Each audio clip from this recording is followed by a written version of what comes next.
Hi friends. September 23rd ఈరోజు trade analysis చూద్దాం. నా ప్రాఫిట్ అయితే ఇది. అండ్ ఈరోజు బాగా సైడ్ వేస్ ఉంది మార్కెట్. నేను చేసింది చిన్న చిన్న స్కాల్పింగ్స్ అయితే చాలా చేశాను. బట్ మెయిన్గా నాకు రివార్డ్ ఇచ్చింది ఒక rejection trade and CPR-R3 support trade. నేను bank Nifty and mid cap Nifty trade చేశాను. ఓకే, డీటెయిల్స్ అని నేను వీడియోలో చెప్తాను. I'm Alice Blue official partner. In case ఎవరైనా అకౌంట్ ఓపెన్ చేసుకోవాలనుకుంటే కింద డిస్క్రిప్షన్లో లింక్ ఉంది. The only way you can support me is first అయితే సబ్స్క్రైబ్ చేయడం and either like or comment పెడితే అది నాకు ఒక సపోర్టింగ్గా ఉంటుంది అండ్ ఎంకరేజింగ్గా ఉంటుంది to give better content. And in case ఎవరికైనా అకౌంట్ లేని వాళ్ళు ఉంటే open the link from description. Okay, bank Nifty అయితే ఫుల్ సైడ్ వేస్ ఉంది. సైడ్ వేస్ అని ఎలా చూస్తామంటే టాప్ నుంచి వచ్చిన రిజెక్షన్ అండ్ బాటమ్ ఈ లెవెల్స్ అయితే క్రాస్ చేయలేదు అండ్ చాలా టైం సైడ్ వేస్లోనే ఉంది. చిన్న అప్ మూవ్ ఇచ్చింది అండ్ మళ్ళీ రిజెక్షన్ వచ్చింది. టాప్లో వచ్చిన 2 రిజెక్షన్స్ మనం మార్క్ చేసుకుందాం, ఈ లెవెల్ అండ్ ఈ లెవెల్. అండ్ బాటమ్ సపోర్ట్ ఎక్కడ తీసుకుందో, ఇది ఓపెనింగ్ క్యాండిల్ కదా, ఇది కాకుండా నెక్స్ట్ క్యాండిల్ సపోర్ట్ ఎక్కడ తీసుకుందో మార్క్ చేసుకున్నాను. అదైతే బ్రేక్ అవ్వలేదు. స్ట్రాంగ్గానే ఉంది బ్యాంక్ నిఫ్టీ, బట్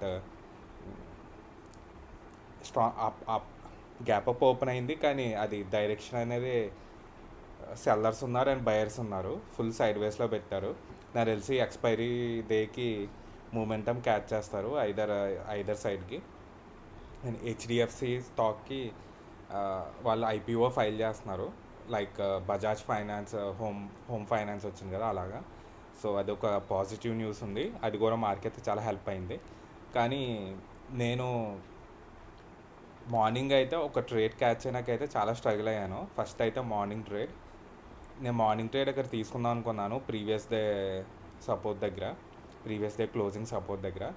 బట్ అది డైలమాలో ఉండిపోయా బికాజ్ ఇండియా విక్స్ అనేది చాలా ఇంక్రీజ్ అయింది. యాక్చువల్లీ డే అందుకి 7.8% ఇంక్రీజ్ అయింది. అది 2-3% ఇంక్రీజ్ అయినా మనం కొంచెం కేర్ఫుల్గా ఉండాలి. బట్ 8% అనేది చాలా కాషియస్గా ఉండాలి. ఇట్ డజంట్ మీన్ సడన్గా ఫాల్ వస్తుందని, బట్ ఏదైనా ఇంపార్టెంట్ ఈవెంట్స్ ఉంటే అలా పెరుగుతుంది. బట్ ఈ వీక్ అయితే నాకు తెలిసి ఇంపార్టెంట్ ఈవెంట్స్ ఏం లేవు ఎక్సెప్ట్ ఫ్రైడే, థర్స్డే నైట్ అనుకుంటా. అది కూడా మన మార్కెట్ తర్వాత. అది పెద్ద ఇంపార్టెంట్ అని కాదు, US రిలేటెడ్ అది. Already fed interest rate cuts గురించి క్లారిటీ ఇచ్చారు కాబట్టి నెక్స్ట్ ఎప్పుడు కట్ చేస్తారో అది పెద్ద ఇంపార్టెంట్ డేటా కాదు. బట్ ఎందుకు అంత విక్స్ పెరిగింది అనేది క్వశ్చన్ మార్క్.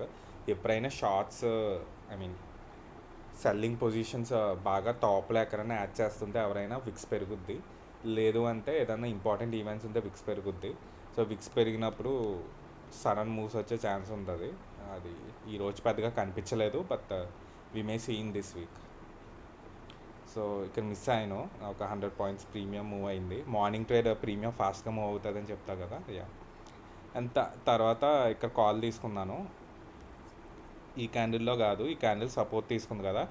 ఈ 2 క్యాండిల్స్ సపోర్ట్ తీసుకోవడం కాన్ఫిడెన్స్ వచ్చి ఇక్కడ నేను కాల్ తీసుకున్నాను. ఒక క్యాండిల్ క్యాచ్ చేశాను. ఎక్కువ సమ్ 15K అలాగొచ్చింది ఇందులో. దాని తర్వాత బ్యాంక్ నిఫ్టీ చేయలేని ఇంట్రెస్ట్ రాలేదు నాకు అసలు, ఎందుకంటే వాల్యూమ్ లేదు. ఓన్లీ మార్నింగ్ క్యాండిల్లోనే వాల్యూమ్ ఉంది పుట్ సైడ్, తర్వాత అసలు వాల్యూమ్ లేదు. ఇక్కడ వాల్యూమ్ చూడండి చాలా తక్కువ ఉంది. అండ్ మధ్యలో ఓన్లీ 1 or 2 క్యాండిల్స్లో కనిపించదు కానీ అది కంటిన్యూ అవ్వలేదు. మధ్యలో ఇది ఒక 50K వచ్చింది. దాని ప్రీవియస్ క్యాండిల్ 36 వచ్చింది. కానీ తర్వాత మళ్ళీ రెడ్ క్యాండిల్ రావడం, మళ్ళీ 2 క్యాండిల్స్లో వచ్చింది. దాని కంటిన్యూషన్ రాలేదు. 2 క్యాండిల్స్ వచ్చాక ఇంకో క్యాండిల్, ఈ క్యాండిల్ బ్రేక్ అయితే then I would have go to call side, but continuation రాలేదు. నేనైతే మార్నింగ్ అరౌండ్ ఈ టైంకే నేను మిడ్ క్యాప్కి షిఫ్ట్ అయ్యాను బికాజ్ ఈ వాల్యూమ్ చూసి అండ్ అన్నెసెసరీ అనిపించింది. I already got 15K.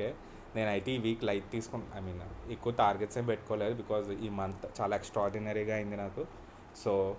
Expiry week volatile ఉండొచ్చు, ఏదో ఒక ఎవ్రీడే కాకపోయినా వీక్లో ఒక డే చాలా వాలటైల్ ఉంది. చాలామంది స్టాప్ లాసెస్ హిట్ అవ్వచ్చు. I thought to play careful.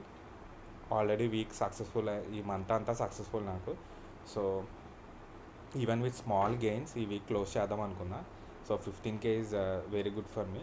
నేను ఇన్ కేస్ ఏమైనా ఛాన్స్ వస్తే మిడ్ క్యాప్లో చేద్దాం, ఎక్స్పైరీ కదా, ప్రీమియమ్స్ తక్కువ ఉంటాయి. సో ఈవెన్ నేను తీసుకున్న వెంటనే మూవ్ అవ్వకపోయినా I will have chance to average the position. So నేను మిడ్ క్యాప్కి షిఫ్ట్ అయ్యాను. ఈరోజు నేను చేసిన బెస్ట్ థింగ్ ఏంటంటే ఎర్లీగా నేను మిడ్ క్యాప్కి షిఫ్ట్ అవ్వడం. ఇన్ కేస్ లేట్గా షిఫ్ట్ అయితే మిడ్ క్యాప్లో కూడా అసలు మూవ్స్ ఏం లేవు. సో నేను ఎర్లీగా షిఫ్ట్ అయ్యాను. సో సమ్వేర్ అరౌండ్ హియర్ నేను పుట్ సైడ్ వెళ్ళాను. మంచి మూమెంటం క్యాచ్ చేశాను. అది ఎక్స్పైరీ డే కదా, సో ఈ క్యాండిల్స్లో నేను పుట్ సైడ్ వెళ్ళాను ఈ లెవెల్ని మార్క్ చేసుకుని. Because as a said you bank నిఫ్టీలో ఏం మూవ్స్ కనిపించలేదు. సో ఈరోజు mid cap day high mark చేసుకుని ఈకి నేనైతే ఇవైతే ఇక్కడ ట్రేడ్ చేయలేదు, బికాజ్ నేను బ్యాంక్ నిఫ్టీ చేశాను మార్నింగ్. బట్ ఈ క్యాండిల్స్ నేను క్యాచ్ చేశాను పుట్ సైడ్. సో అది మంచి రివార్డ్ ఇచ్చింది. అండ్ ఇక్కడ కాల్ సైడ్ వెళ్ళాను బికాజ్ ఇది సిపిఆర్ R3. నా ప్రీవియస్ వీడియోస్లో కూడా చెప్పా కదా, ఇది సిపిఆర్ R3 కాల్ సైడ్ వెళ్ళాను, మంచి రివార్డ్ ఇచ్చింది. దాని తర్వాత ఇది కూడా సైడ్ వేస్ అయిపోయింది. చిన్న చిన్న స్కాల్పింగ్స్ చేసా కానీ ఇక్కడ వరకు వచ్చిందే ఎక్కువ. ఇది జస్ట్ అప్ అండ్ డౌన్ అవుతూ ఉందంటే నా పిఎన్ఎల్ మోస్ట్లీ అది వేస్ట్ చేయడం. బట్ అంత సైడ్ వేస్ ఉంటుందని ఎక్స్పెక్ట్ చేయలేదు ఎక్స్పైరీ రోజు కూడా. అది జస్ట్ ఫ్యూ మూవ్స్ వస్తుంది అనుకున్నాను. బట్ ఎనీవేస్, సో ఇది నా F&O positions. Nifty small trade చేశాను, అది 26,000 పుట్. ఎందుకంటే అది సైకాలజికల్ లెవెల్ కదా, నేను రిజెక్షన్ అనేది ఎక్స్పెక్ట్ చేశాను. అఫ్కోర్స్ అసలు పెద్ద మూవ్ రాలేదు, నేను ఇమీడియట్గా ఎగ్జిట్ అయ్యాను. ఇది మిడ్ క్యాప్ కాల్ తీసుకున్నానని చెప్పాను కదా, కాల్ తీసుకున్నాను, పుట్ కోర్ తీసుకున్నాను. ఇదే ఎక్కువ రివార్డ్ ఇచ్చింది మిడ్ క్యాప్ నాకు. Bank Nifty only morning trade చేశాను. మార్నింగ్ ట్రేడ్ ఇది చెప్పా కదా, అరౌండ్ 15K వచ్చింది బట్ కాల్ సైడ్. బట్ తర్వాత 2 ట్రేడ్స్ తీసుకున్నాను పుట్ సైడ్, అవి కుదరలేదు. ఐ మీన్ నా అనాలిసిస్ స్ట్రాంగ్ అయింది. సో నేను మిడ్ క్యాప్కి షిఫ్ట్ అయ్యాను మూవ్స్ లేవని. ఇది స్టాక్ ఆప్షన్. ఈ స్టాక్ ఆప్షన్స్ పెద్ద ఏమీ రివార్డ్ ఇవ్వలేదు, just no profit no loss కింద అయింది. So if you like this, please subscribe.